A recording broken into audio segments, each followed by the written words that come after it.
prepared something here. Sige, sige.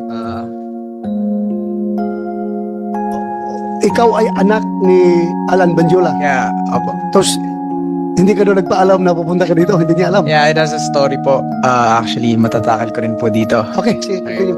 Please. So, good morning, Senator J.V. Ejercito, Ms. Pia Cayetano, Senator Ronald De La Rosa, Senator Padilla, members of the Senate Committee, and fellow citizens. I am the son of the cyclist. I stand before you today with the intention of sharing my concerns and frustrations with the public. My father and mother have been incredibly supportive, both of my siblings and me, from the moment we came into this world. They dedicated themselves tirelessly to provide for our essential needs. My father never fell short in caring for us, and our entire family has worked diligently to ensure we have the quality of life we rightfully deserve. We lead a modest yet content life, cherishing our strong family bond. August 8, 2023, 10 p.m., hindi pa nakakauwi yung father ko. I was worried, and yung lola ko rin. Kasi usually 5 p.m. yung dad ko po nakauwi na sa bayan kasi yun talaga yung time na nakakauwi na siya sa bahay namin. And then she received a phone call from my father saying na nasa police station siya. And then nakauwi na yung dad ko around 2 a.m. And akala ko doon na natatapos yung lahat. Akala ko okay na. August 27, 2023, nakita ko yung video.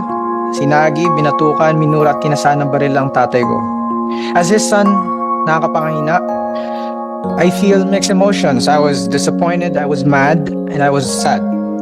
This is one of my fears that I wouldn't be able to be there when he needs help. Naturally, he would feel fearful given that Gonzales used to be a police officer and he's alone in a police station surrounded by people he doesn't even know. And sino nga naman talaga yung dehado doon? Of course, my father. He chose to forgive the man kahit na siya yung naagrabyado. I chose to speak with Attorney Fortune after seeing his post because I wanted him to motivate my father to take legal actions against Gonzales. I would like to express my gratitude to Attorney Fortune for his efforts in assisting my father and affording me this opportunity, despite the potential risks involved. However, my father had already made his decision. Nevertheless, I convinced myself that I needed to instill hope in our society and to my father. I want my father to recognize the significant opportunity in confronting Gonzales. However, weeks went by without any progress, and then I was given this golden opportunity to speak in front of the Senate. Actually, I didn't know na pupunta pala yung father ko dito. And I don't want fear to continuously prevail over justice throughout my entire life. God made this happen. I observed that the media provided Gonzales with an opportunity to express his views, whereas my father, on the contrary, was unable to share his concerns during that time with the public due to the fear that our lives might be altered and one of us could potentially face harm or even death. For me, I hold respect for the Gonzales family, but it is crucial for everyone, regardless of their wealth or status, to follow the legal procedures that apply to all human beings. The law dictates this. And resorting to threats and abuse of power should not be the approach. This is the standard process when someone is caught or has committed wrongdoing. They should express remorse, perhaps shed tears, because they have been apprehended. But what if the video had never come to light in the media? What would have transpired then? One should anticipate the repercussions of their actions. For my father, I know he's mad at me. Hindi ko alam ang magiging desisyon mo. But as your son, nire-respeto kita sa desisyon na gagawin mo. Actually, he doesn't want me to be here because he fears that baka anong mangyari sa akin or to my brothers and sisters or even our family. But I want to man up. I want to show courage. I'm still grateful that you showed us that you care for us. And I'm grateful that you are my father.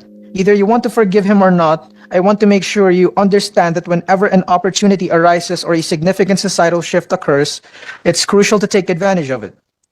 This action will help safeguard the well-being of future generations.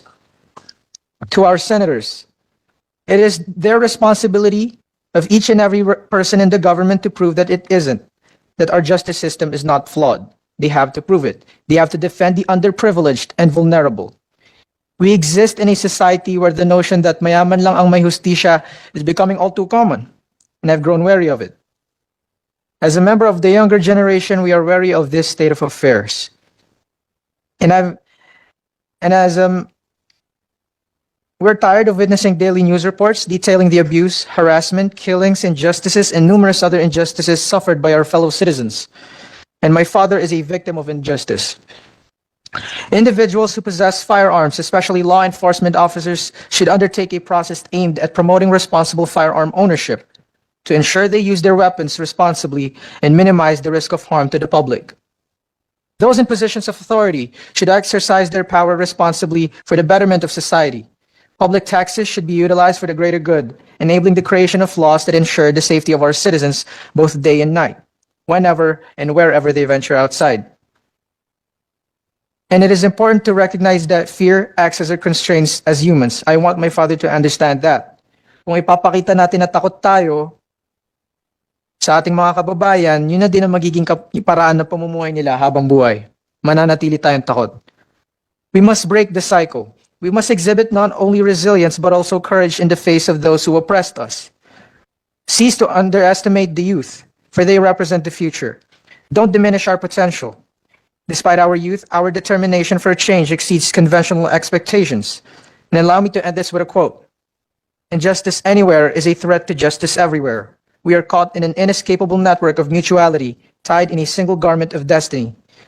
Whatever affects one directly, affects all indirectly.